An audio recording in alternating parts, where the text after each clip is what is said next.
absorption. The next inorganic pollutant is arsenic.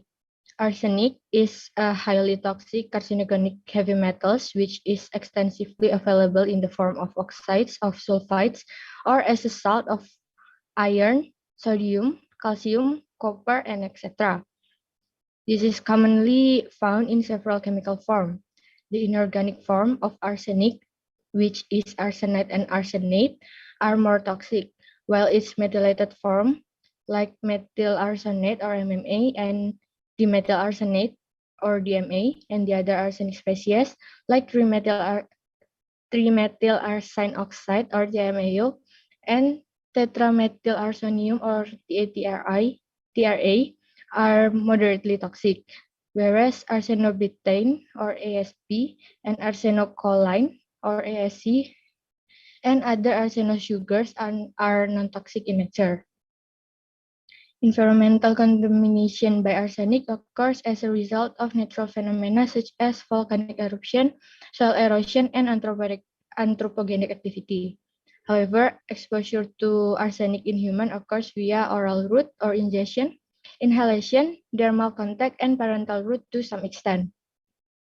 Arsenic causes severe disturbance of the cardiovascular and central nervous system, bone marrow depression, hemolysis, melanosis, and exposure eventually leads to death.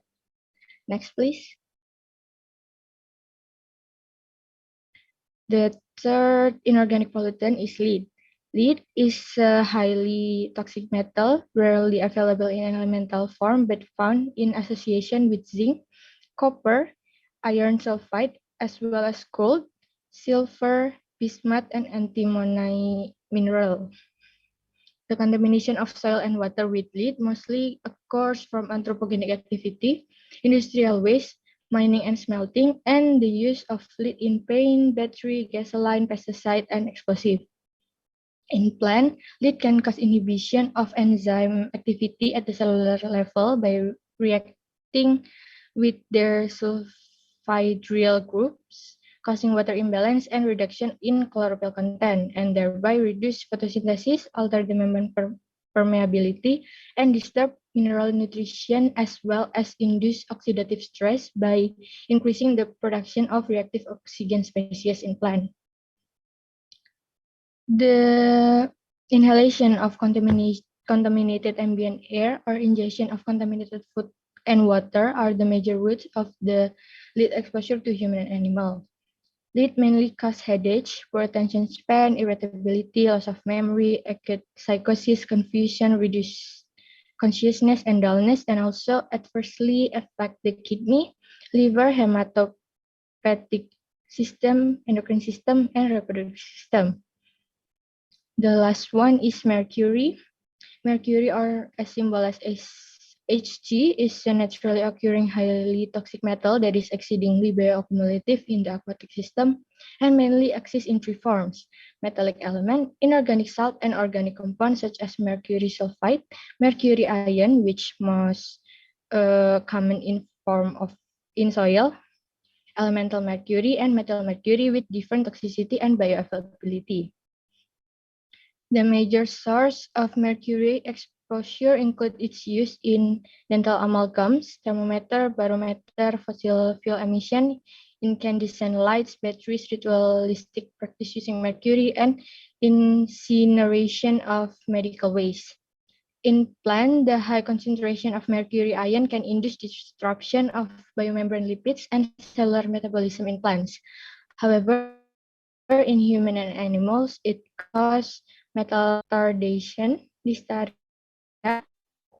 neurological deficit, loss of hearing, developmental defect, and abnormal muscle tone. Next, please. That's pretty much it from us. Any question is welcome. Thank you.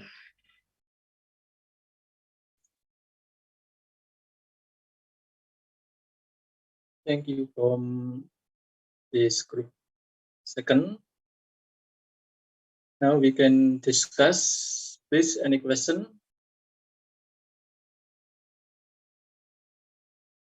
You can ask in Indonesia or English, please. Permisi, Pak. Oke, Desti. Ya, Assalamualaikum warahmatullahi wabarakatuh. Saya Desti Ramadhani, izin bertanya, namun sebelumnya saya ingin berterima kasih kepada kelompok 2 atas pemaparan materi yang sangat menarik. Selanjutnya, tadi dijelaskan bahwa PCP tahan terhadap biodegradasi, dan saya pernah membaca bahwa bioremediasi fenol dan homolognya seperti klorofenol dapat dilakukan dengan merekayasa mikroba pendegradasi, sehingga kemampuan bioremediasi terhadap senyawa ini dapat ditingkatkan. Pertanyaan saya, apakah rekayasa mikroba ini menimbulkan dampak negatif atau tidak terhadap lingkungan pada saat ini maupun beberapa waktu yang mendatang? Jika ada, dampak negatif tersebut seperti apa? Terima kasih. Oke, silakan pertanyaan kedua. Izin bertanya. Oke, Ya, perkenalkan nama saya Rahilin Nadhiroh. Sebelumnya terima kasih untuk kelompok ini atas presentasinya. Jadi tadi kan disampaikan apabila senyawa melanoidin dapat menimbulkan ancaman yang serius bagi ekosistem tanah dan perairan. Selain itu juga memiliki sifat resisten terhadap degradasi mikroba dan sulit untuk diolah dengan proses biologi konvensional. Nah, yang saya ingin tanyakan, industri apa yang biasanya membuang senyawa ini sebagai limbah? Lalu menurut presenter, bagaimana cara pengolahan yang tepat sebelum melanoidin ini dibuang ke lingkungan? Lalu setelah itu, apakah ada peristiwa alam yang akan memperburuk pencemaran melanoidin pada lingkungan? Terima kasih. baik. Yang ketiga, silakan. Permisi Pak, apa suara saya terdengar? Jelas, Mbak, silakan. Baik, perkenalkan saya Novita. Sebelumnya saya izin berterima kasih kepada kelompok 2 atas presentasinya yang sangat menarik. Saya izin bertanya, di tempat saya PKL itu terdapat Departemen Wastewater Treatment, di mana produk sampingan dari pengolahan limbah cair itu berupa sludge dan gas metana. Nah, di presentasi tadi sepertinya tidak menyinggung mengenai gas metana. Sedangkan di beberapa jurnal saya membaca gas metana dapat mengurangi kadar oksigen di udara sekitar 19,5% dan berpotensi untuk menyebabkan kebakaran. Di beberapa jurnal pun saya juga membaca alternatif yang dapat dilakukan adalah dengan mengaplikasikan gas metana sebagai bahan bakar, namun di Indonesia sendiri masih jarang karena dirasa tidak ekonomis. Nah, pertanyaan saya, apakah menurut kelompok 2 ini gas metana itu termasuk berbahaya atau tidak? Dan jika iya, bagaimana cara menguranginya supaya tidak menimbulkan pencemaran udara yang berpotensi untuk terjadinya kebakaran seperti itu. Terima kasih. Baik, untuk yang sesi pertama 3 penanya, silahkan untuk kelompok penyaji bisa dijawab satu persatu.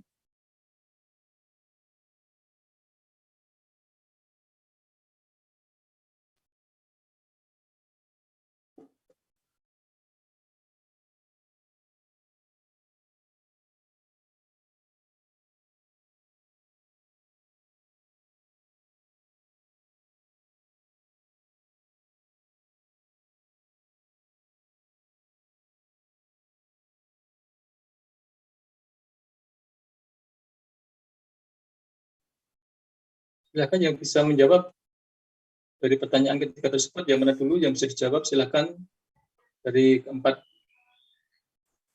person penyaji bisa menjawab satu persatu. Iya, saya Nur Ilham Siyah mencoba untuk menjawab pertanyaan dari Rahilin. Tadi ada 3 pertanyaan, saya akan mencoba menjawab 2 pertanyaan pertama.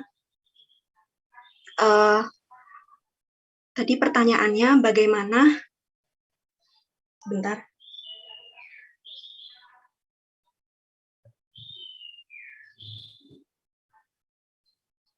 Tadi pertanyaannya mengenai cara melanoidin ini cara pengolahan melanoidin sebelum dibuang ke lingkungan. Lalu pertanyaan kedua itu mengenai jenis industri yang mengandung melanoidin dalam limbah industrinya. Saya mencoba menjawab, berdasarkan literatur yang saya baca, proses pengolahan limbah industri yang mengandung melanoidin ini dapat diolah melalui biodegradasi dan detoksifikasi polutan organik. Proses pengelolaan ini dibantu oleh mikroorganisme yang dinilai mampu untuk mendegradasi. Mikroorganisme tersebut meliputi Pseudomonas aeruginosa, Bacillus thuringiensis, Acetobacter aceti, Pleurotus florida, Xanthomonas fragiriae, serta Pseudomonas putida. Jenis mikroba yang saya sampaikan itu dapat dilihat pada buku Environmental Pollutants pada halaman 39. Mikroba tersebut dapat mendegradasi senyawa organik menjadi anorganik seperti karbon dioksida dan air, sehingga aman bagi lingkungan. Lalu untuk jenis industri yang biasanya mengandung melanoidins, itu sejauh yang saya baca, secara umum itu berada pada industri produk makanan, minuman, farmasi, dan jamu, serta agroindustri yang berbasis penyulingan tetes tebu. Untuk jenis industri yang lain saya masih belum menemukan. Lalu untuk pertanyaan ketiga, mungkin teman yang lain mau menjawab. Baik, saya Dinda Nabila izin membantu menjawab untuk pertanyaan dari Rahilin ya.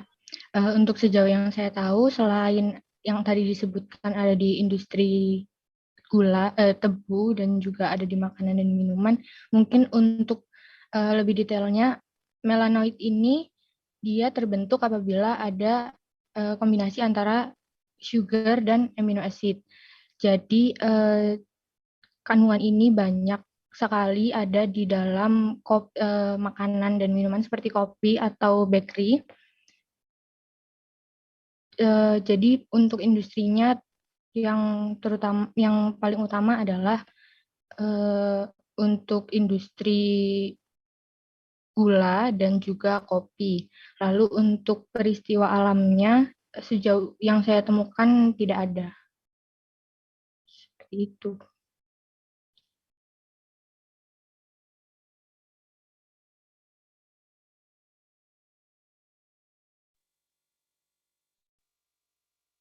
Saya ingin bertanya kembali kepada Desti untuk dapat mengulangi pertanyaannya. Apakah tadi tidak salah mengatakan bertanya untuk apakah ada dampak dari rekayasa seperti biodegradasi yang dilakukan manusia? Apakah itu benar tadi pertanyaan seperti itu? Jadi pertanyaannya itu, apakah rekayasa mikroba itu dapat menimbulkan dampak negatif atau tidak terhadap lingkungan pada saat ini maupun beberapa waktu mendatang? Begitu. Yang saya temukan di sini kan untuk bioremediasi ya. Bioremediasi sendiri itu kan rekayasa yang dilakukan oleh manusia. Sedangkan biodegradasi sendiri itu yang umum terjadi di alam. Nah, setiap dari hasil dari bioremediasi atau biodegradasi ini pasti akan menghasilkan yang namanya zat-zat. Salah satu contohnya pada bioremediasi yang dilakukan manusia secara aerobik dan anaerobik. Untuk yang aerobiknya sendiri itu dia itu menghasilkan yang namanya seperti karbon dioksida dan ATP. Nah, ATP di sini tuh biasanya digunakan untuk mikroorganisme untuk tumbuh dan membentuk biomasa baru. Nah, untuk yang aerobik sendiri ini biasanya terjadi dalam kurun waktu yang sangat lama, lebih lama daripada anaerobik. Sebentar, Melalui tahap seperti hidrolisis. Mas Zulfian. Ya, Iya, Pak. Mbak Desti, yang diharapkan Mbak Desti itu kan mikrobanya yang direkayasa ya? Iya, Pak. Ya, jadi Mas Zulfian, jadi yang dimaksud oleh Mbak Desti itu adalah mikrobanya yang direkayasa, bukan proses bioremediasi atau biodegradasinya, tapi yang dimaksud mikrobia yang sudah direkayasa tersebut kalau diaplikasikan untuk biodegradasi atau bioremediasi ada dampak enggak negatif, dampak negatif terhadap mungkin lingkungan dan sebagainya. Silakan Mas.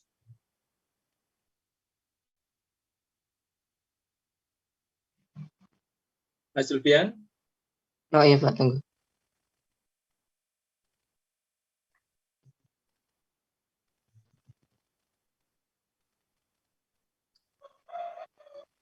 Silakan dijawab.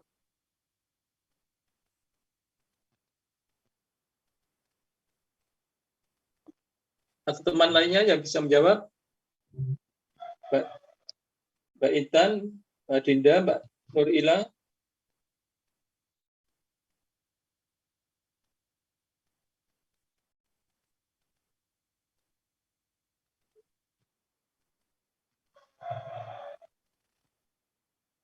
Mbak Intan.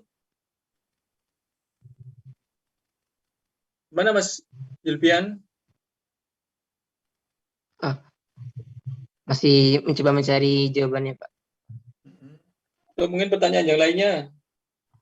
Baik Pak, saya akan menjawab pertanyaan dari Novita terkait apakah menurut kami gas metana itu berbahaya dan bagaimana cara mengurangi dampak bahaya tersebut.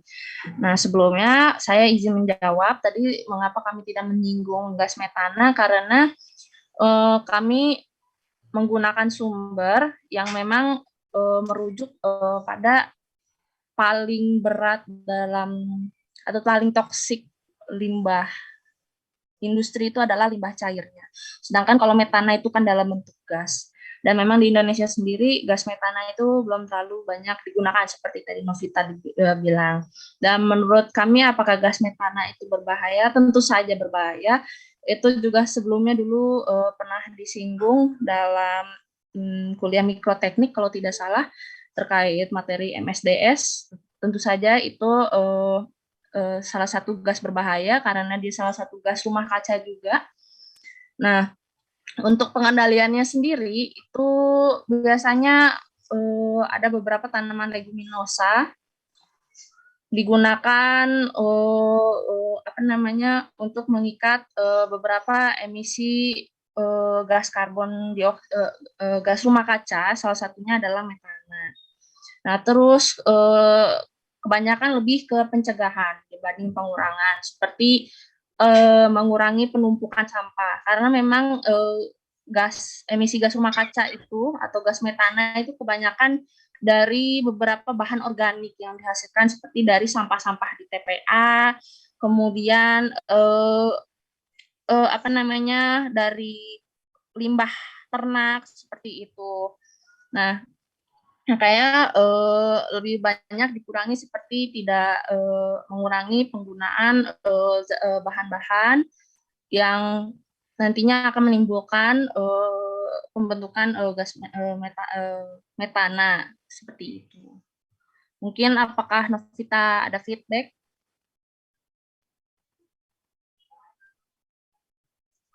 Terima kasih atas penjelasannya, sudah cukup menjawab. Terima kasih kembali.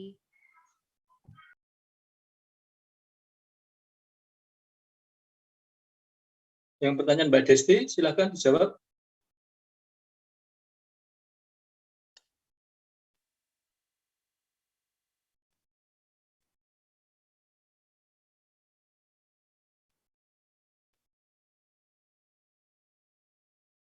Nah, Mas Silvian.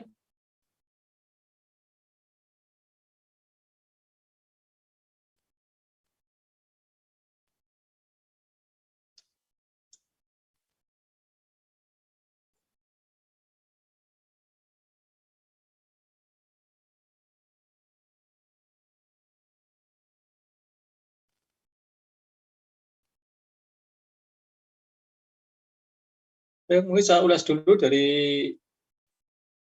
pertanyaan Mbak Rahilin tadi, sudah banyak dijawab tentang melanoidin. Kemudian yang kondisi memperburuk itu sebenarnya banyak. Jadi misalnya kondisi lingkungan yang anaerob, seperti yang disebutkan banyak bakteri tadi, dia sifatnya adalah bakteri-bakteri yang aerobik. Dan kemampuan biodegradasi aerobik oleh bakteri-bakteri tersebut itu memang dapat optimum bila kondisi lingkungannya, misalkan kandungan oksigen terlarutnya itu tinggi. Nah, pada kondisi anaerob, maka dia akan, jadi proses enzimatisnya akan terhambat.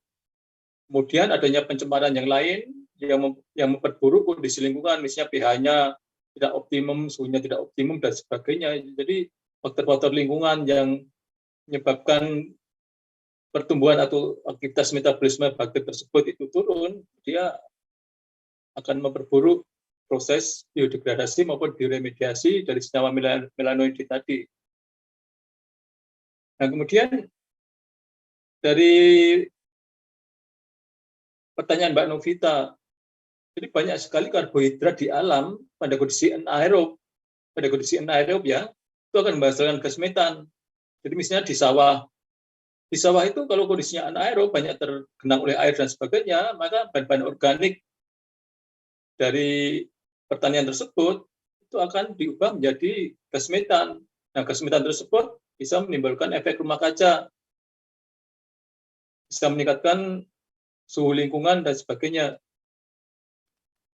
Makanya untuk mencegah itu, ya bagaimana kita misalnya metan tersebut itu banyak digunakan untuk sumber energi. Bila bahan organik tersebut itu dalam jumlah yang mencukupi seperti peternakan sapi dan sebagainya, itu kalau mencukupi itu fesesnya bisa ditampung, kemudian ada biodigester yang dibuat untuk memanen gas metannya. Jadi dibuat dalam kondisi anaerob, kemudian nanti dihasilkan gas metan tersebut ditampung, dipakai untuk sumber energi untuk masak maupun untuk penerangan untuk energi listrik. Sehingga penanggulangan tadi untuk mencegah terjadinya kondisi anaerob yang menghasilkan gas metan itu sedapat mungkin diusahakan dalam kondisi lingkungannya dibuat kondisi yang aerobik, kemudian yang berfungsi adalah mikroba aerobik yang bisa menguraikan bahan-bahan organik tadi dipakai untuk menghasilkan misalnya glukosa, sehingga glukosa tersebut bisa sebagai sumber nutrisi bagi pertumbuhan mikroba maupun tanaman.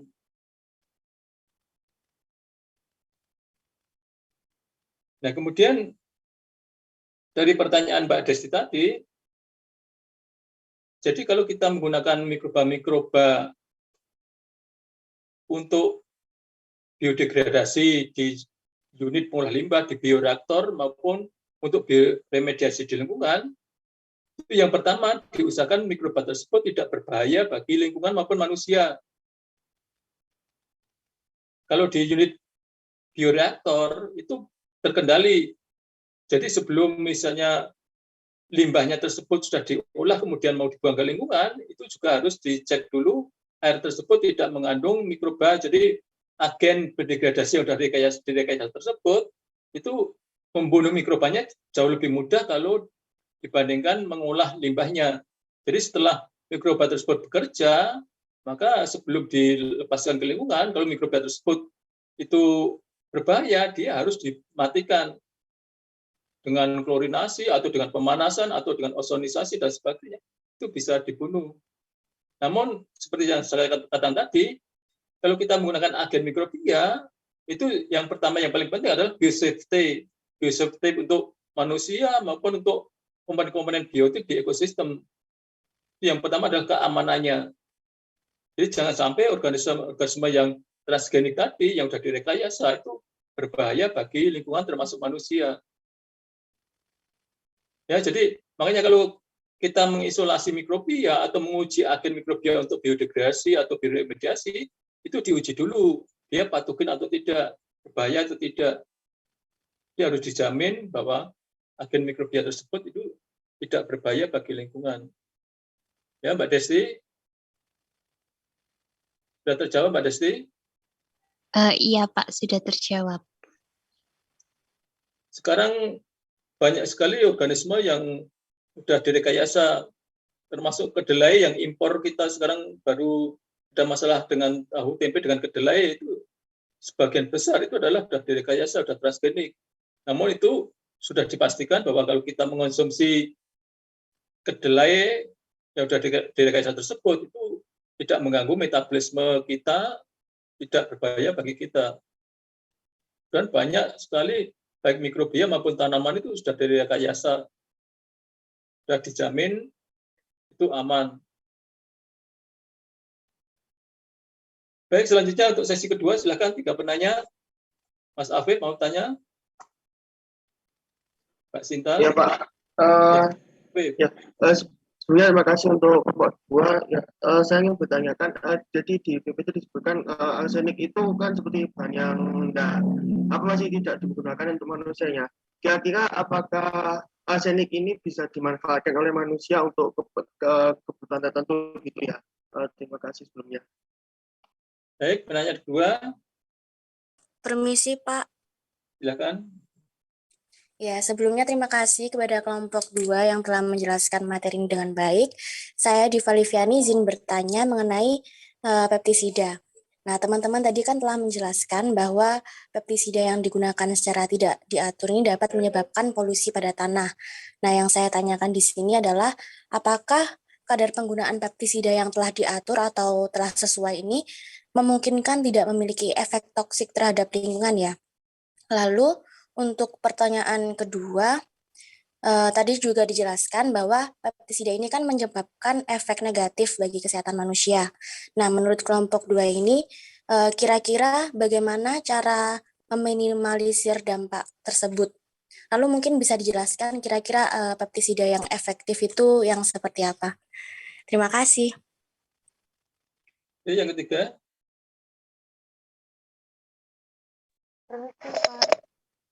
Silakan, Mbak. Iya, saya Gina Samaka, izin untuk bertanya kepada kelompok 2 terkait pestisida juga, namun berbeda dengan pertanyaan Diva tadi. Yang ingin saya tanyakan adalah pestisida yang ramah lingkungan, seperti yang kita ketahui, itu kan setelah dikembangkan saat ini. Nah, menurut teman-teman kelompok 2, apakah pestisida yang sudah dibuat ramah terhadap lingkungan sedemikian rupa ini tetap dapat menjadi polusi apabila digunakan secara sering? Dan juga menurut kelompok 2, apakah tingkat bahaya yang ditimbulkan dari pestisida ramah lingkungan ini berbeda dengan pestisida yang biasanya atau pestisida yang tidak ramah lingkungan? Seperti itu. Terima kasih, Pak. Baik, terima kasih. Sudah 3 penanya, silakan ditanggapi dari kelompok penyaji. Baik, saya akan mencoba menjawab pertanyaan dari Afif mengenai penggunaan arsenik dalam kehidupan sehari-hari. Sebelumnya telah saya jelaskan bahwa pencemaran arsen di lingkungan paling banyak berasal dari volcanic eruption, soil erosion, dan anthropogenic activity. Anthropogenic activity itu contohnya mining dan smelting atau peleburan.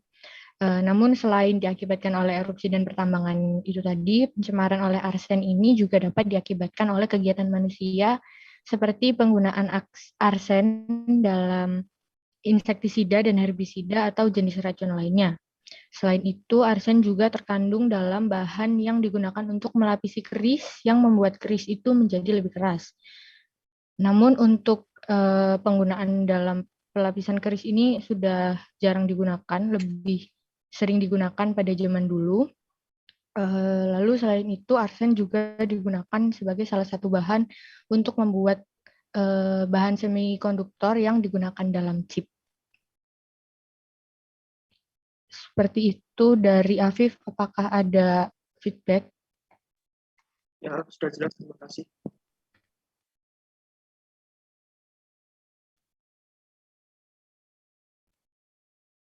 Silakan. Permisi, Pak. Ya, Tadi silakan. saya sinyalnya putus-putus, jadi tidak terdengar pertanyaan untuk yang kedua, Pak. Mohon diulangi. Yang kedua siapa, Mbak Diva? Saya, Pak. Ya, mungkin saya izin bertanya. Tadi kan teman-teman telah menjelaskan bahwa pestisida yang digunakan secara tidak diatur atau tidak sesuai ini dapat menyebabkan polusi pada tanah. Nah, yang saya tanyakan ini, apakah kadar penggunaan pestisida yang telah teratur, yang telah diatur maksudnya, ini memungkinkan tidak memiliki efek toksik terhadap lingkungan ya? Lalu untuk pertanyaan kedua tadi juga dijelaskan bahwa pestisida ini menyebabkan efek negatif bagi kesehatan manusia. Nah, menurut kelompok 2, kira-kira bagaimana cara meminimalisir dampak tersebut ya? Lalu mungkin bisa dijelaskan kira-kira pestisida yang efektif itu yang seperti apa? Terima kasih.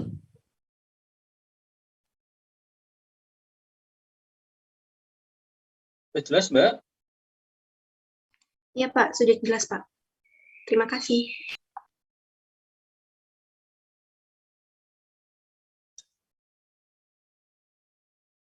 Baik, tadi terkait pertanyaan, terima kasih Diva atas pertanyaannya. Baik, saya akan menjawab tadi, apakah penggunaan pestisida yang sudah diatur dari perusahaan atau dari manufakturnya, apakah dengan jumlah batas seperti yang disarankan, apakah tetap dapat memberikan dampak negatif? Tentu saja kalau misalkan memang sudah diatur dari perusahaan, itu kan pasti sudah melewati adanya tahap uji seperti itu. Jadi semestinya memang lebih less toksik kepada lingkungannya ya. Tapi tetap bisa toksik kepada manusianya karena memang pestisida itu kan dia keras sekali ya. Memang seperti tadi yang sudah dijelaskan pada slide 8 ini. Kalau misalnya memang pestisida itu agak-agak lumayan karsinogen beberapa sumber yang saya baca seperti itu. Dan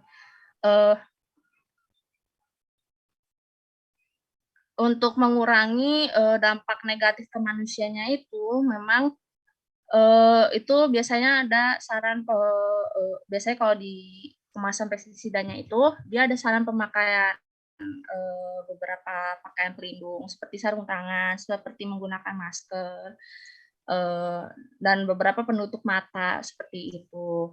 Karena memang dia itu pestisida itu seingat saya di beberapa sumber yang saya baca itu dia senyawa yang polar atau mengalir. Jadi bisa dia bisa apa namanya?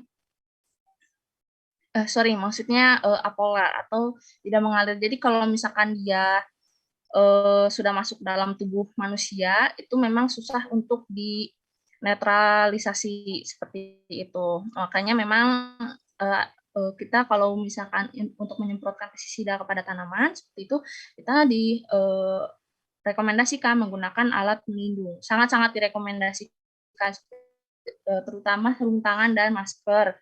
Karena biasanya reservoirnya yang menyebabkan masuk ke dalam tubuh manusia itu adalah dari saluran pernafasan dan ini lewat konjungtiva atau lapisan mata seperti itu.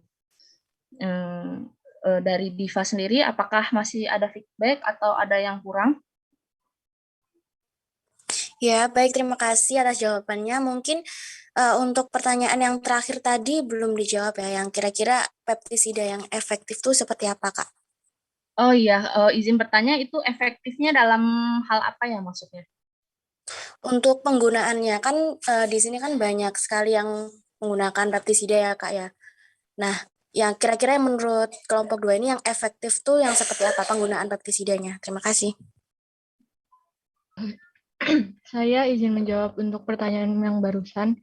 Jadi mengenai hal tersebut ada yang namanya konsep pengendalian hama terpadu. Nah, di situ dijelaskan bahwa penggunaan pestisida ini harus berdasarkan 6 tepat, yaitu tepat sasaran, tepat mutu, tepat jenis pestisida, tepat waktu, dan tepat dosis atau konsentrasi, dan tepat cara penggunaan. Jadi berdasarkan konsep ini, tentunya penggunaannya yang efektif itu tergantung dengan pestisida yang digunakan dan juga target yang akan diberi ya, dan juga termasuk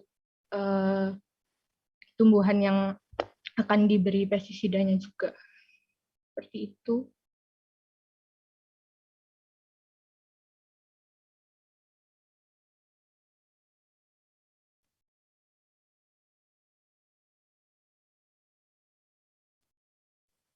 Baik, terima kasih kelompok 2 sudah menjawab. Saya kira pertanyaan dari Mbak Gina tadi sudah banyak dijawab oleh Mbak Dinda tadi ya.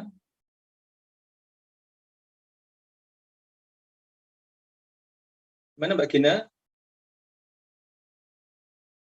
Permisi Pak, untuk yang perbedaan tingkat bahaya antara yang ramah lingkungan dan yang biasa, yang tidak ramah lingkungan itu apakah berbeda, Pak? Itu mungkin yang belum jelas. Ya, mungkin Mbak Dinda bisa menjelaskan. Atau yang lainnya, Mas Silvian, Mbak Nurila, Mbak Intan. Tanya dari Mbak Gina tadi.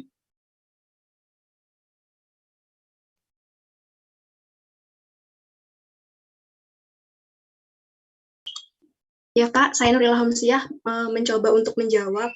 Menurut saya itu kan tadi perbedaan antara penggunaan pestisida yang masih aman dan yang tidak aman gitu ya kadarnya.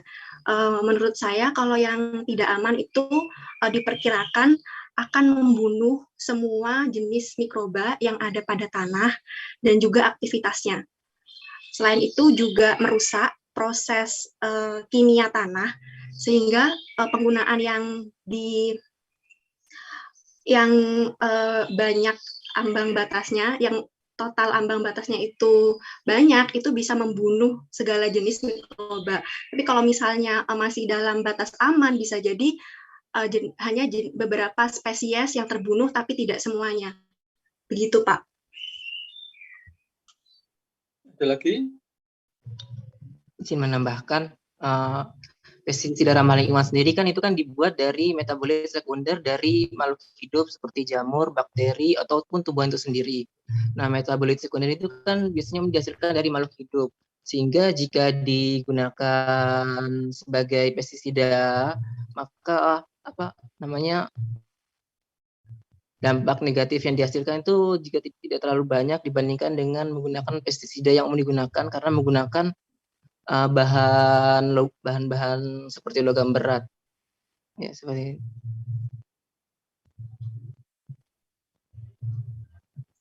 Makasih. Baik, sudah jelas. Terima kasih kelompok 2 atas jawabannya. Baik, jadi seperti yang disampaikan Mbak Adinda tadi, jadi pestisida itu harus diuji benar-benar. Ya, sebenarnya kita banyak mengamati pestisida beragam jenis. Itu seringkali kalau pas aplikasi pestisida, seringkali selain membunuh hama organisme yang merugikan tersebut, tapi seringkali banyak dampak negatifnya membunuh juga organisme non-target, baik itu sebagai polinator, predator, dan sebagainya. Itu yang tidak diharapkan. Maka sebelum suatu industri membuat pestisida dan setelah dibuat dan jadi, itu harusnya diuji dulu. Diuji dulu seperti yang disampaikan Pak Dina tadi, mengenai safety-nya, spesifisitasnya. Jadi spesifisitas, dia spektrumnya bisa membunuh organisme dalam divisi atau dalam kelas atau dalam ordo atau famili atau jadi kalau semakin spektrumnya semakin luas, misalnya dia bisa membunuh dalam satu filum misalnya, itu sangat berbahaya. Kenapa? Dampaknya luas sekali. Banyak organisme-organisme yang ada di lingkungan tersebut ikut mati. Itu yang tidak diharapkan. Makanya kan sekarang banyak sekali pestisida-pestisida yang sudah diamati bahan aktifnya apa. Jadi bahan aktif tersebut kalau dia itu mengandung satu senyawa organoklorin, kemudian dia itu mengandung juga senyawa aromatik yang sulit terdegradasi dan sebagainya, yang bersifat sebagai POP di sini misalnya persisten organik polutan, itu juga diharapkan tidak digunakan. Sehingga misalnya kalau Anda mengambil mata kuliah pengendalian hayati, di situ ada misalnya kita menemukan bioinsektisida. Jadi insektisida yang ramah lingkungan yang dia berasal dari tumbuhan atau dari mikroba. Jadi banyak sekali mikroba yang bisa menghasilkan metabolit sekunder yang seperti disampaikan Mas Zulfian tadi. Ya diharapkan spektrumnya sempit, efektif. Ya seperti yang disampaikan Mbak Dina tadi. Tinggal bagaimana formula, dosisnya berapa, waktunya kapan pemakaian, kemudian instar dari organisme target yang mau dikendalikan tersebut, itu instar yang paling peka terhadap agen biopestisida yang kita gunakan. Jadi banyak hal yang harus kita kaji. Nah, supaya tidak banyak dampaknya terhadap lingkungan itu juga dikaji juga. Jadi bagaimana efek toksisitas maupun patogenitas dari agen tersebut terhadap organisme non target. Baik itu pestisida sintetik maupun yang bioinsektisida tadi itu ujinya luas sekali dari organisme tingkat rendah maupun sampai organisme tingkat tinggi. Nah, diharapkan pestisida yang sintetik tadi juga itu memenuhi syarat itu. Kalau tidak memenuhi syarat itu, seringkali tidak diterima, tidak boleh digunakan di masyarakat. Namun demikian, biasanya banyak pabrik-pabrik itu yang ujinya hanya uji toksisitas terhadap mamalia. Kalau sudah diketahui efek toksisnya berapa, itu baru langsung diaplikasikan ke masyarakat. Padahal nilai toksik tersebut kemungkinan tidak berbahaya bagi manusia, karena manusia tidak kontak langsung, tapi seringkali berbahaya bagi organisme non-target yang ada di lingkungan. Karena di lingkungan tersebut, misalnya pada fase juvenil atau fase telur itu sangat peka terhadap pestisida tersebut. Nah, kalau juvenil atau telurnya tersebut itu mati, maka menyebabkan rantai makanan dan sebagainya di dalam lingkungan tersebut akan terputus, akan mati, maka keseimbangan ekosistem tersebut akan rusak. Sehingga kalau Anda nanti misalnya bekerja di suatu industri pestisida sintetik tadi, jadi harus usul bahwa penelitian untuk uji toksisitas tersebut tidak hanya pada mamalia, tapi harus sampai ke tingkat organisme tingkat rendah, di mana pestisida tersebut diaplikasikan misalnya di tanah atau di air dan sebagainya. Aplikasi di tanah aja, nanti kalau kena hujan terjadi pencucian akan masuk juga ke ekosistem perairan, akan berbahaya juga di situ. Jadi di sini efeknya tidak hanya pada manusia, tapi juga kita berpikir pada komponen biotik dari seluruh ekosistem tersebut. Ya, jadi itu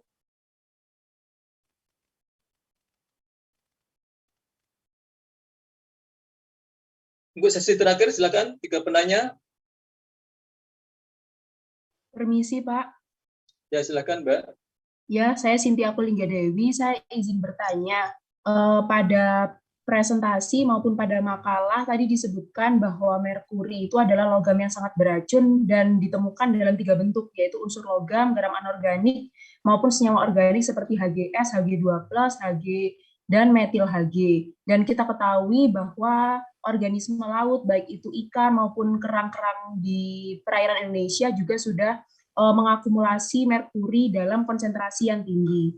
Yang ingin saya tanyakan di antara bentuk-bentuk merkuri yang tadi disebutkan, manakah yang memiliki toksisitas tertinggi? Karena di sini dijelaskan bahwa toksisitas dan bioavailabilitasnya berbeda seperti itu. Dan yang diakumulasi oleh organisme laut itu dalam bentuk merkuri yang seperti apa? Terima kasih. Yang kedua, silakan. Permisi, Pak. Ya, silakan, Mbak Jurotin. Ya, saya Zuratin Horata, izin bertanya. Sebelumnya ingin mengapresiasi pada kelompok 2 karena telah memaparkan materinya dengan baik. Terus saya ingin bertanya, telah disebutkan bahwa di makalah itu limbah industri terbagi menjadi limbah padat dan limbah cair. Disebutkan pula pada makalah jika limbah cair menjadi perhatian utama karena sifatnya yang berpotensi beracun dan berbahaya bagi makhluk hidup. Yang ingin saya tanyakan, menurut kelompok 2, apakah taraf bahaya dari limbah padat tidak separah bahaya yang ditimbulkan dari limbah cair? Dan ingin bertanya juga tentang bagian persisten polutan organik, kan dituliskan bahwa bersifat toksik terhadap lingkungan dan dapat bertahan dalam waktu yang lama. Lalu, apakah ada penanganan yang efektif untuk menanggulangi hal tersebut? Terima kasih. Baik, terakhir silakan.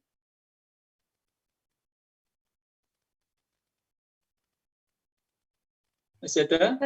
Permisi, Pak. Ya, silakan Mbak Sinta. Saya terima kasih untuk kelompok 2 atas penjelasan materinya. Tadi sudah dijelaskan bahwa percikan organik polutan tidak dapat didegradasi baik secara kimia, fisika, maupun biologi. apakah senyawa persisten organik polutan tersebut memang tidak dapat didegradasi? Karena sebelumnya berdasarkan yang saya baca, persisten organik polutan memiliki 28 macam senyawa dan beberapa senyawa dapat didegradasi dengan menggunakan mikroorganisme serta cara yang lain dengan waktu yang lama. Terima kasih. Baik, sesi ketiga sudah cukup 3 orang. Silakan dijawab satu persatu. Baik, saya akan menjawab pertanyaan dari Sintiako mengenai jenis merkuri mana yang paling toksik dan juga merkuri dalam bentuk apa yang diakumulasi pada hewan laut. Jadi untuk bentuk merkuri yang paling toksik adalah metil merkuri. Jadi metil merkuri ini adalah merkuri inorganik yang termetilasi menjadi metil merkuri organik. Nah, jenis ini juga yang yang terakumulasi pada hewan laut. Jadi metil merkuri ini merupakan bentuk yang paling toksik yang dapat menyebabkan kerusakan pada sistem imun, lalu ada sistem enzim dan juga dapat mengakibatkan damage pada nervous system.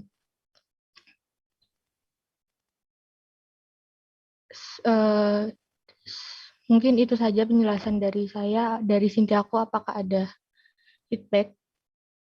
Iya, sudah cukup menjawab. Terima kasih. Silakan Mbak Jerotin.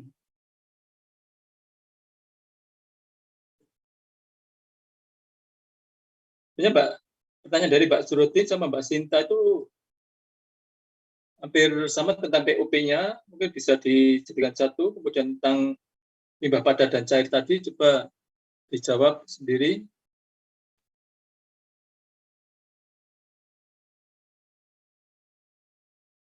Mbak Nurila, Mbak Intan, Mbak Sylvian, silakan.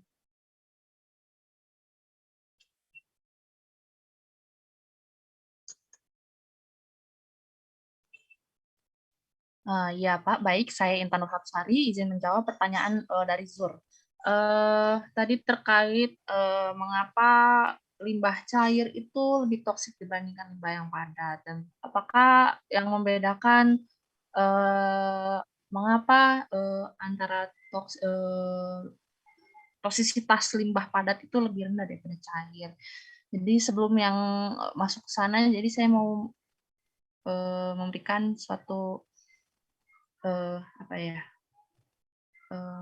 kalau limbah padat itu sama cair tentu saja, kalau limbah padat itu kan mereka nggak langsung larut seperti itu ya. Jadi bukan berarti limbah padat itu dia tidak berbahaya. Seperti halnya limbah padat itu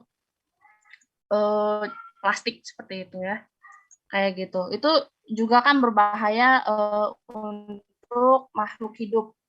Seperti salah satu contohnya penyu laut melihat sampah plastik itu kan seperti ubur-ubur, lalu dia makan dan jadinya menghambat proses metabolismenya karena tentu saja itu kan benda asing, jadi tidak bisa dicerna dan tidak bisa dipecah. Nah, kenapa limbah cair lebih toksik, sedangkan tadi aja hampir menyebabkan kematian kepada penyu? Limbah cair itu lebih toksik dikarenakan dia itu adalah isinya cairan-cairan atau sisa-sisa zat berbahaya yang sifatnya seperti tadi ada pestisida, ada timbal dan logam-logam berat lainnya. Kemudian ada zat-zat organik seperti fenol seperti itu. Itu sifatnya akan terlarut dan langsung masuk ke dalam tubuh, langsung mempengaruhi gitu, langsung mempengaruhi. Sedangkan kalau benda padat kan dia tidak langsung pecah dan langsung mengenai makhluk hidup tersebut seperti itu. Jadi lebih ke sifat fisiknya sih ini sebetulnya. Dari Zur sendiri, apakah ada feedback? Atau dari teman-teman kelompok 2 ada yang ingin menambahkan? Dari saya sih segitu. Ya, kalian di atas limbah padat. Izin menambahkan aja. Untuk limbah padat ini kan berbentuk padat. Nah, berbedanya dengan limbah cair, limbah padat itu kan dapat dikumpulkan dan dimanfaatkan kembali menjadi barang yang lebih bermanfaat lagi. Contohnya seperti limbah padat berupa kertas, kayu, itu kan bisa dimanfaatkan kembali untuk menjadi kertas kembali. Kemudian kelompok plastik digunakan untuk dileburkan, kemudian dihasilkan produk baru lagi. Bedanya dengan limbah cair lebih sulit untuk dimanfaatkan atau digunakan kembali karena dari teksturnya sendiri yang cair, sehingga bahkan jika terkena kulit pun pasti akan memberikan damage sendiri, sehingga limbah padat jauh lebih mudah ditangani dibandingkan dengan limbah cair. Ya, seperti itu. Terima kasih. Baik. Terakhir tentang POP, silakan.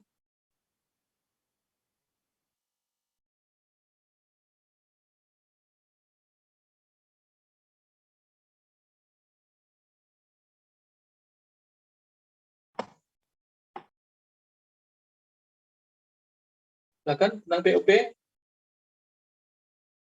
Pak Nurila. Pak Dinda.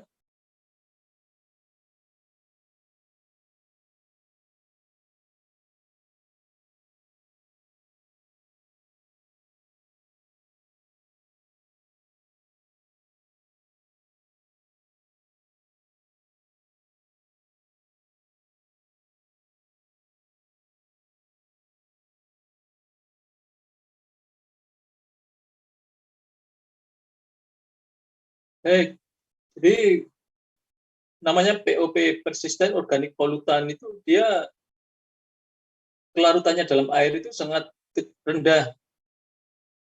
Dia mudah larut dalam lemak dan bioakumulasinya dia meningkat pada organisme tahap tinggi yang dia itu tubuhnya banyak mengandung lemak juga.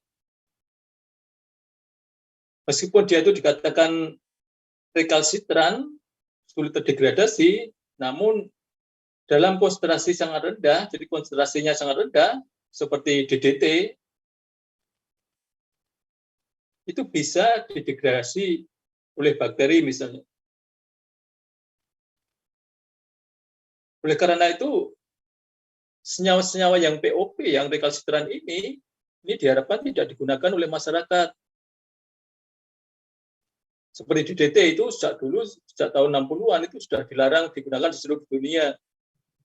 Karena dia sangat toksik dan sangat persisten. Dia bisa lama di lingkungan karena pada konsentrasi yang sangat rendah dia banyak membunuh organisme. Jadi biasanya kalau kita penelitian itu konsentrasinya ppm, jadi kalau DDT itu bakteri bisa degradasi DDT itu pada konsentrasi kurang dari 1 ppb.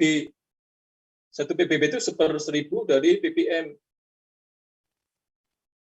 Nah, itu hal-hal seperti itu yang harus diperhatikan meskipun seperti saya katakan tadi, bakteri-bakteri seperti Pseudomonas butida atau kelompok Pseudomonas itu mampu mendegradasi senyawa POP, namun pada konsentrasi yang sangat rendah. Sehingga penggunaan senyawa POP tadi diharapkan harus dengan bijaksana dan harus bisa dihindari.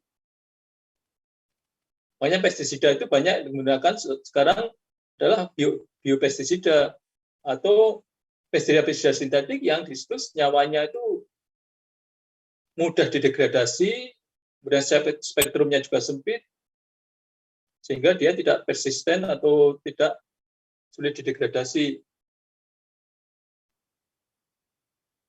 Ya, Mbak. Jadi ada Mbak Sinta sama Mbak Jurotin. Baik, jadi dari diskusi ini sudah bagus. Dan mungkin untuk presentasi yang materi kuliah saya katakan yang lalu itu mungkin bisa pakai bahasa Indonesia supaya pengembangan wawasannya itu lebih luas, karena seringkali karena keterbatasan penguasaan bahasa Inggrisnya itu kurang. Kalau Anda presentasi dengan bahasa Inggris seperti ini hanya membaca, kemudian improvisasi atau kreativitas untuk pengembangan dari yang disampaikan itu menjadi kurang. Ya. Mungkin bisa ditutup sebentar, saya berikan contoh share-nya.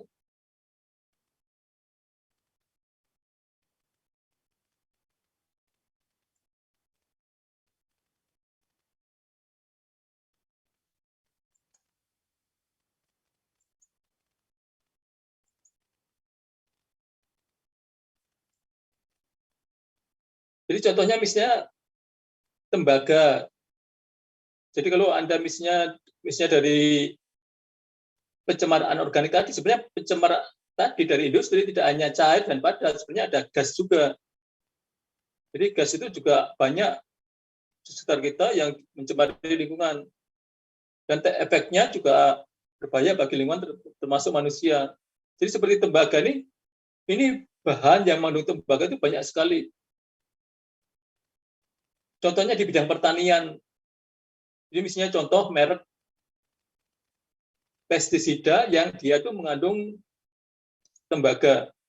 Jadi seperti tadi yang dijelaskan oleh kelompok penyaji, ada juga yang mengandung arsen dan sebagainya.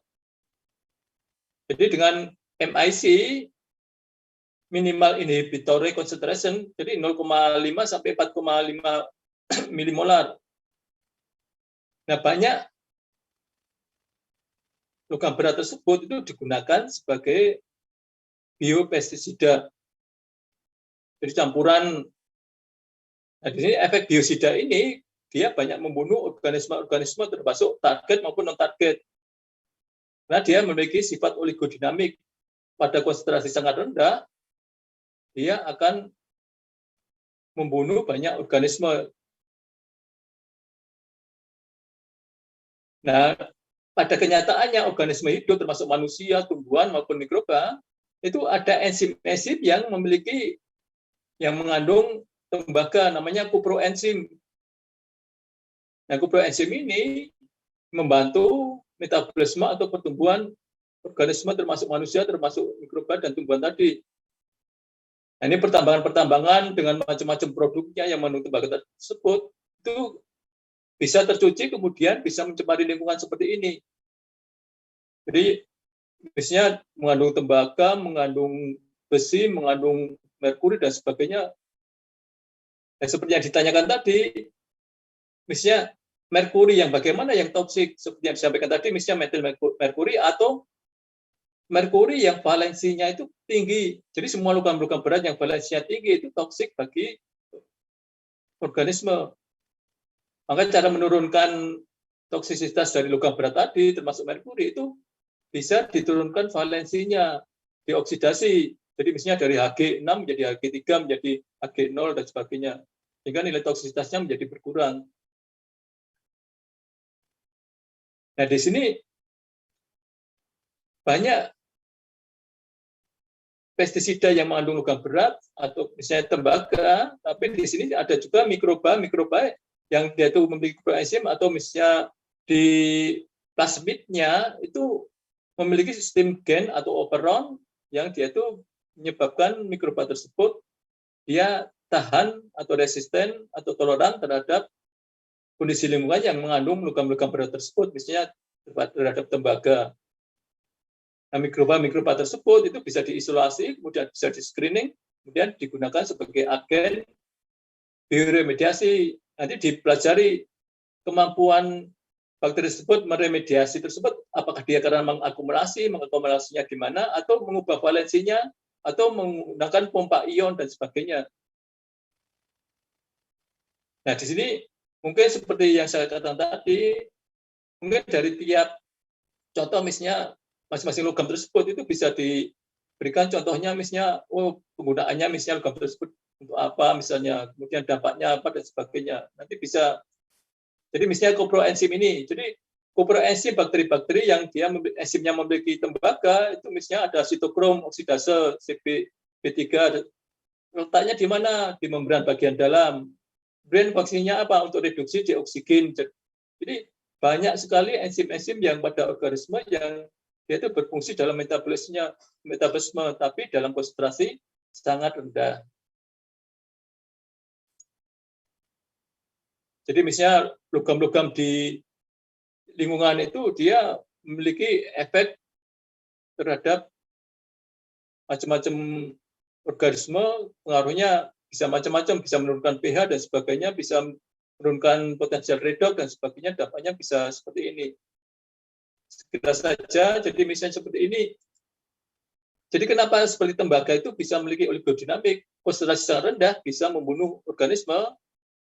Jadi logam-logam berat itu biasanya bermuatan positif, termasuk Cu itu bermuatan positif. Sedangkan sel-sel mikrobia itu bermuatan negatif.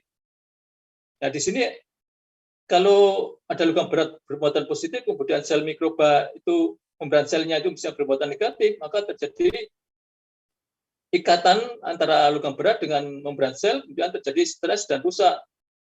Kemudian di dalam sel, tembaga ini juga berkaitan dengan H2O2, kemudian menghasilkan radikal hidroksida. Nah, radikal hidroksida ini juga sangat reaktif, terlibat pada reaksi-reaksi yang merusak, misalnya pada peroksidasi lipid akibat kerusakan membran sel dan sebagainya. Jadi dampak dari tembaga misalnya atau logam yang lain itu banyak. Sehingga seperti ini. Jadi seperti tembaga ini kalau dia tuh menempel, banyak tembaga menempel pada membran sel, maka membran selnya ini akan rusak, pecah. Kemudian nanti tembaga-tembaga tadi dia akan terlepas lagi, kemudian akan menempel pada sel-sel mikroba yang lainnya, kemudian merusak lagi sehingga banyak mikroba yang akan mati. Nah ini kalau dilihat, misalnya bagaimana toksisitas logam tadi. Jadi macam-macam logam itu misalnya di sini ada Hg, Pb, Zn, Ni, Cu, Cd, dia bisa merusak membran sel. Nah, di sini seperti Hg tadi, dia bisa merusak di macam-macam tempat dari sel organisme. Jadi Hg ini memang sangat toksik. Kemudian misalnya menghambat transkripsi. Jadi Hg ini juga menghambat transkripsi dari DNA ke mRNA. Nah, kemudian Hg, Pb, Cd, As ini juga merusak DNA. Nah, kemudian Hg, Pb, Cd ini juga bisa menghambat translasi dari mRNA ke protein. Jadi logam-logam ini bisa merusak di sistem ini dalam sintesis protein. Kemudian dapat juga menghambat aktivitas enzimnya. Dapat juga menyebabkan denaturasi protein yang sudah dibentuk bisa rusak. Dapat juga bisa menghambat pembelahan sel. Jadi ini bisa dilihat macam-macam logam beratnya, dampaknya terhadap sel. Kemudian ini beberapa contoh, misalnya bagaimana kelangsungan hidup Enterobacter hyrae pada permukaan yang mengandung tembaga dan permukaan yang stainless steel yang baja. Ternyata mikroba tersebut, misalnya Enterobacter hyrae, ini lebih tahan terhadap bahan-bahan yang stainless steel dibandingkan tembaga.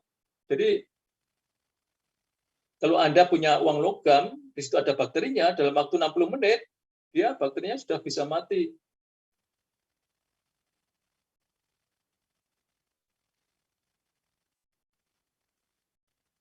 Makanya kan kemarin ada bagaimana handle pintu dan sebagainya itu dibuat dari tembaga supaya apa? Supaya kalau ada mikroba bisa mati, termasuk misalnya virus.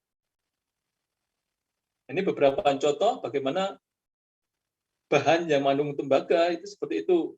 Ini juga ada contoh juga misalnya bagaimana macam-macam logam dengan konsentrasi yang sama misalnya itu dampaknya terhadap mikrobia. Jadi tiap logam tersebut pada konsentrasi yang sama itu toksisitasnya itu berbeda-beda. Nah di sini ternyata Pb itu lebih toksik dibandingkan Zn, Cd, Cu, dan Mn. Ini beberapa contoh. Jadi misalnya ini pada Pb tapi berbeda konsentrasinya, semakin tinggi konsentrasinya maka toksisitasnya semakin tinggi. Kalau sudah tahu pestisida yang tidak mengandung logam maupun yang mengandung logam itu biasanya konsentrasi semakin tinggi, dampaknya juga semakin tinggi. Maka seperti tadi, bagaimana caranya? Ya kita turunkan penggunaan konsentrasinya itu sesuai dengan aturan. Jadi misalnya kalau kita pengen belajar, jadi misalnya praktikum ya atau penelitian, jadi kita mencari tanah-tanah yang tercemar logam berat, misalnya CU. Jadi tanah-tanah yang tercemar logam berat tersebut kita ambil sampelnya. Kemudian kita membuat media, misalnya urea bertani atau nutrien brut dan sebagainya yang mengandung logam berat tertentu, misalnya mengandung Cu 10 mikromol misalnya. Nah, Cu ini dalam bentuk misalnya dalam bentuk cair, CuCl2, 2H2O yang ini bisa dicampur dalam medium tadi. Nah, kemudian di screening. Jadi di screening tersebut misalnya kita menggunakan urea bertani atau nutrien brut yang diberi agar, kemudian nanti di spread atau di strik pada media agar tersebut yang mengandung 10 mikromolar sampai 100 mikromolar Cu atau logam yang lain. Maka nanti akan diketahui toleransi dari mikroba yang kita uji tersebut yang diisolasi dari tanah tercemar logam berat tadi itu sampai berapa milimolar kemampuannya. Nah, kemudian kalau kita sudah mendapatkan isolat yang paling tinggi toleransinya terhadap konsentrasi logam berat tertentu, maka kultur bakteri tersebut misalnya dikulturkan pada medium cair. Medium cair tersebut mengandung CuCl2 misalnya 10 milimolar. Kemudian nanti diuji pertumbuhan selnya dan diukur berapa kemampuan dia mampu mengakumulasi atau tidak. Jadi kalau medianya mengandung 10 mikromolar, nanti setelah dikulturkan, konsentrasi logam berat misalnya Cu tadi, dia berkurang atau tidak dalam mediumnya. Nah ini kalau pertumbuhannya ini bisa diukur dengan spektrofotometer, diukur OD-nya, optical density atau densitas selnya, atau dapat juga dengan TPC. Untuk konsentrasi dari Cu-nya atau tembaga yang logam yang lain itu bisa menggunakan AAS. Nah, kemudian nanti bisa diketahui seperti ini. Oh ternyata sampel B, sampel C ini dilihat dari densitasnya tadi dari isolasi kan ditemukan densitas bakterinya. Nah, kemudian di screening seperti ini. Jadi medium ini medium agar yang mengandung konsentrasi logam misalnya Cu yang berbeda-beda. Oh ternyata 100 milimolar itu dia tidak bisa tumbuh. 50 milimolar juga tidak tumbuh, 20 milimolar dia tumbuh, 10 milimolar dia tumbuh, kemudian konsentrasi yang lebih rendah dia tumbuh. Berarti paling tinggi dia itu mampu tumbuh pada konsentrasi 20 milimolar. Itu isolat A3 dan isolat A4. Jadi isolat A3 dan A4 ini dia bisa tumbuh pada konsentrasi yang tinggi, sedangkan yang lainnya tidak mampu tumbuh. Jadi ini misalnya macam-macam isolat, kemudian ini konsentrasinya ternyata hanya mampu tumbuh pada konsentrasi 20 milimolar. Nah, kemudian nanti diuji kemampuan tubuhnya pada medium cair. Kemudian diuji kemampuan akumulasinya. Ternyata AGV1, A4, jadi B3 dan AGV1 ini dia hanya toleran mampu hidup saja, tapi dia tidak mengakumulasi, tidak mengurangi logam berat misalnya Cu pada medium yang mampu mengakumulasi misalnya AGV2, C5, D4 kemudian ini. Jadi TB1 dan MBP ini memang E. coli tapi sudah direkayasa dengan gen yang mampu mengakumulasi tembaga atau logam berat yang lain. Ini juga sudah direkayasa, sedangkan yang ini yang belum direkayasa, yang diisolasi dari alam secara langsung, ternyata C5 ini mampu mengakumulasi lebih tinggi dibandingkan A4. Hampir sama dengan AGV2 yang sudah direkayasa. Nah, ternyata dengan ini kita bisa mendapatkan isolat mikrobia yang toleran terhadap konsentrasi tinggi logam berat, ini tembaga, dan juga bisa mengakumulasi. Jadi dengan metode AAS kita bisa mengetahui kemampuan mikroba yang kita isolasi dia mengakumulasi atau tidak. Ini misalnya baru dengan logam berat.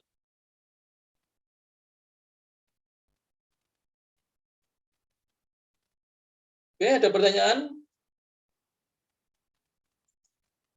Nah, ini mekanisme mikroba termasuk bakteri tadi, dia resisten terhadap logam berat. Jadi banyak mekanismenya sehingga mikroba ini, jadi bakteri-bakteri yang dia memiliki mekanisme ini, seringkali yang digunakan sebagai agen bioremediasi suatu ekosistem yang tercemar logam berat tadi. Jadi misalnya ini ada CD, kemudian ada PB dan sebagainya. Ini ada yang di luar sel, ada yang di dalam sel. Kemudian ada yang dia itu masuk, kemudian dipompa keluar lagi. Jadi mekanismenya banyak. Tergantung pada spesies suatu bakteri. Jadi ada yang ditimbun di luar sel, ada yang dia itu di ruang periplasma, ada juga yang dia ditimbun di dalam, dia direaksikan dengan suatu molekul lipid dan sebagainya, sehingga dia tidak ikut dalam metabolisme sel, kemudian ada juga yang dipompa keluar lagi. Jadi ini adalah mekanisme bagaimana suatu mikroba menjadi resisten dan dapat digunakan sebagai agen untuk bioremediasi karena dia mampu mengakumulasi di luar sel atau mengakumulasi di dalam sel. Tapi kalau bakterinya mati, maka logam-logam berat ini akan terlepas lagi ke lingkungan. Maka biasanya kalau kita menggunakan mikroba seperti ini, harus kita panen mikrobanya atau mikroba tersebut sebagai endofit atau tanam remediasi. Jadi nanti dia yang masuk ke dalam jaringan tanaman bisa membantu pertumbuhan dan akumulasi logam ini. Kemudian nanti tanamannya yang dipanen kemudian tidak dikonsumsi tapi nanti di recovery logam-logamnya dipisahkan dari tanamannya tersebut.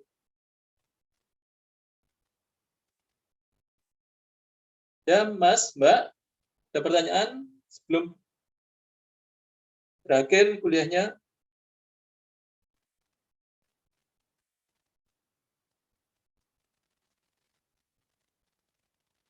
Jadi tadi kalau misalnya di toksisitas tadi bisa diberi gambar seperti tadi, lebih bagus seperti ini tadi. Jadi untuk memperkaya nanti saya unggah juga di GCR supaya bisa sebagai bahan bacaan dari Anda semuanya ya. Ya, ada pertanyaan, silakan.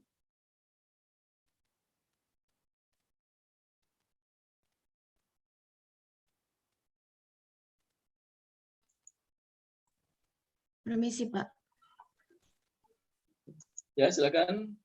Iya, saya Fenty, izin bertanya mengenai metode AAS yang telah dijelaskan sebelumnya, mengenai kemampuan akumulasi daripada mikroba. Nah, dalam pengujian mikroba itu kan dapat menggunakan mikroba yang dapat direkayasa maupun yang dapat diperoleh secara langsung di alam. Nah, yang ingin saya tanyakan itu, manakah kemampuan akumulasi yang baik antara mikroba yang direkayasa atau mikroba yang secara alami dapat diperoleh di alam, Pak? Terima kasih. Ya, baik. Mungkin ada teman-teman yang bisa menjawab, silakan.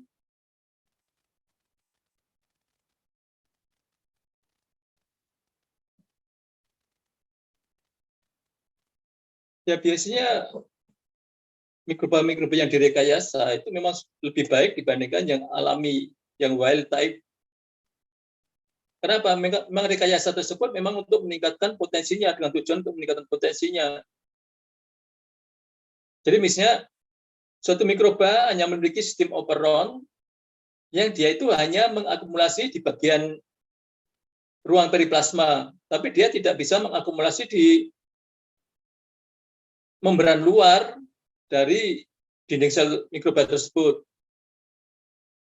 Maka kita mencari bakteri-bakteri yang dia itu bisa mengakumulasi, punya potensi mengakumulasi di membran luar tersebut, gennya kemudian disisipkan pada bakteri yang sudah memiliki kemampuan mengakumulasi di ruang periplasma tadi. Sehingga kalau dia itu memiliki dua sistem gen tadi, maka dia bisa meningkatkan akumulasinya, dia bisa mengakumulasi di ruang periplasma dan di membran luar dari dinding selnya, sehingga kemampuan pengakumulasinya lebih tinggi. Jadi biasanya mikroba yang direkayasa tadi itu kita dengan tujuan tertentu, atau misalnya kemampuan mengakumulasi tersebut dia ditingkatkan.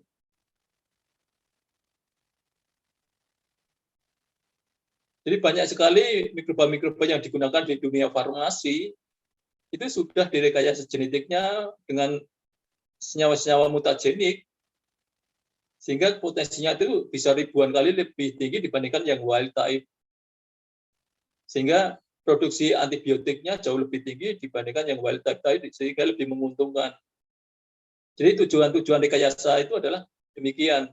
Bagaimana kita meningkatkan potensi dari mikroba dibandingkan wild type-nya supaya apa? Supaya tujuan kita itu bisa berhasil. Ya, Mbak?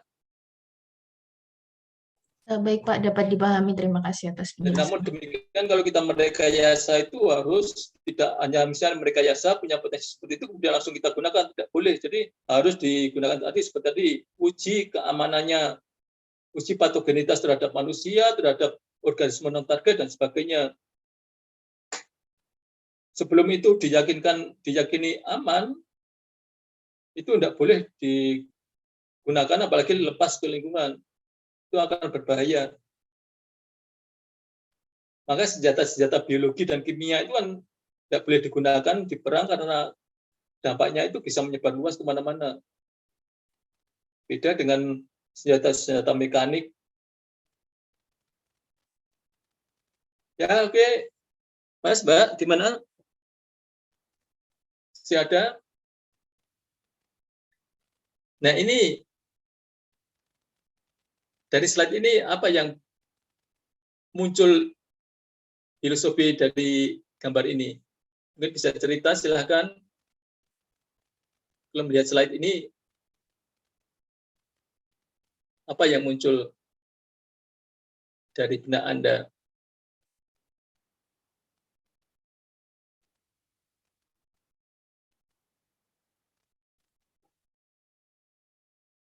Tadi karena industri itu menghasilkan limbah. Jadi tujuan kita itu adalah bagaimana tidak ada pencemaran, tidak ada polusi. Tetapi kan tidak pernah tercapai. Kalau tidak pernah tercapai seperti itu, maka saya memberikan gambar di bawahnya ini. Mana Mbak Intan, Anda dengan gambar ini, menurut Anda apa filosofi yang bisa diambil? Baik, Pak. Izin mencoba menjawab. Jadi dari filosofi gambar yang Bapak tampilkan ini, some things are tough to throw away. Jadi maksudnya adalah sesuatu hal yang sulit untuk dipisahkan seperti itu. Kalau saya sederhanakan seperti yang tadi terkait limbah industri yang sudah dipresentasikan oleh kelompok kami itu seperti tadi persisten POP itu memang kan sulit untuk didegradasi seperti itu, dan mungkin ada ada beberapa metode dan teknik tertentu yang perlu dilakukan seperti itu. Itu Pak yang bisa saya tangkap seperti itu. Ya, baik. Jadi singkat saja ya. Jadi ini kan seorang, misalnya kalau orang aborigin di Australia melempar senjatanya bumerang, jadi dia melempar, dia akan kembali ke dia lagi ya. Nah, juga dengan kehidupan kita. Kalau kita itu menggunakan bahan, misalnya bahan-bahan tersebut itu yang ramah lingkungan, maka lingkungan kita juga terjaga dengan baik. Maka kita akan merasakan kembali yang baik juga. Namun kalau kita itu menggunakan bahan-bahan yang dia itu seperti POP tadi, yang resisten, yang rekalsitran, yang persisten, yang tidak mudah didegradasi, maka lingkungan kita semakin rusak. Dampaknya akan kembali kepada kita lagi. Nah ini juga dengan kalau Anda, misalnya kalau kita itu ngomong, berbuat yang tidak baik, maka dampaknya juga kepada kita lagi. Maka ini diharapkan kita menyikapi dengan pencemaran tadi dari berbagai macam industri atau aktivitas kita, bagaimana kita seminimal mungkin menghasilkan bahan pencemar ke lingkungan. Dan sebaik mungkin kita menggunakan bahan-bahan yang ramah lingkungan, yang mudah didegradasi. Bagi yang kita gunakan untuk mencuci, untuk mandi, dan sebagainya, aktivitas sehari-hari, sebaik mungkin kita menggunakan bahan-bahan yang ramah lingkungan. Misalnya, Anda, kalau saya tanya, Anda naik kendaraan, bahan bakarnya apa? Milih premium yang murah kan? Atau Pertalite yang murah. Tapi yang murah tersebut itu biasanya banyak mengandung PB. Nah, sekarang dicari bahan-bahan yang tidak mengandung logam berat. Mahal sedikit tapi ramah lingkungan. Nah, ini hal-hal seperti ini adalah kesadaran kita. Dan juga misalnya bahan pencuci pakaian. Bahan pencuci pakaian itu mungkin ada deterjen yang mahal, yang murah, tapi dia banyak mengandung bahan-bahan yang sulit terdegradasi. Bahan aktifnya misalnya ABS, alkyl benzen sulfonat, yang di situ ada cincin bensinnya yang lebih sulit terdegradasi. Padahal di situ ada deterjen yang menggunakan LAS, ada juga deterjen yang menggunakan biosurfaktan. Jadi seperti kalau saya menggunakan batik, mencucinya pakai klorek misalnya, itu klorek tersebut suatu ekstrak dari tumbuhan klorek yang mudah terdegradasi, ramah lingkungan. Nah, hal seperti itu adalah bagaimana kita seperti gambar ini. Kalau kita dari diri kita sendiri itu lebih suka menggunakan bahan-bahan yang ramah lingkungan, yang mudah terdegradasi, yang tidak merusak lingkungan, maka lingkungan kita juga akan bagus. Kita sendiri yang akan merasakan. Tapi kalau kita tidak sadar lingkungan, ya maka pencemaran kita semakin tinggi. Maka dampaknya juga akan kembali kepada kita sendiri. Ekosistem kita akan semakin rusak. Sehingga proses bioremediasinya juga semakin sulit, semakin lama. Ya, Mas, Mbak. Jadi itu intinya. Baik, jadi untuk kuisnya, jadi 2 minggu lagi saja, jadi sekian 1, 2 minggu lagi saja kuisnya, kemudian minggu depan dan minggu berikutnya tetap presentasi seperti biasa, kemudian saya harapkan materinya bisa disiapkan lebih baik, kemudian jadi dari 2 kali presentasi sudah bagus ya, dari materinya, kemudian presentasi dan penguasaannya, jadi penguasaannya mungkin bisa lebih diperkaya lagi dari materi-materi yang disampaikan dengan contoh-contoh, itu lebih bagus. Oke, saya kira untuk kuliah hari ini cukup sekian, terima kasih sekali atas perhatiannya dan atas diskusi yang bagus, kemudian kita ketemu lagi minggu depan dan saya menyarankan untuk tetap melaksanakan protokol kesehatan dengan baik sehingga Anda semua tetap sehat dan jangan lupa presensi di SIAM dan terima kasih juga kepada tim SIK yang telah melayani perkuliahan pada pagi hari ini. Terima kasih, sampai ketemu minggu depan ya.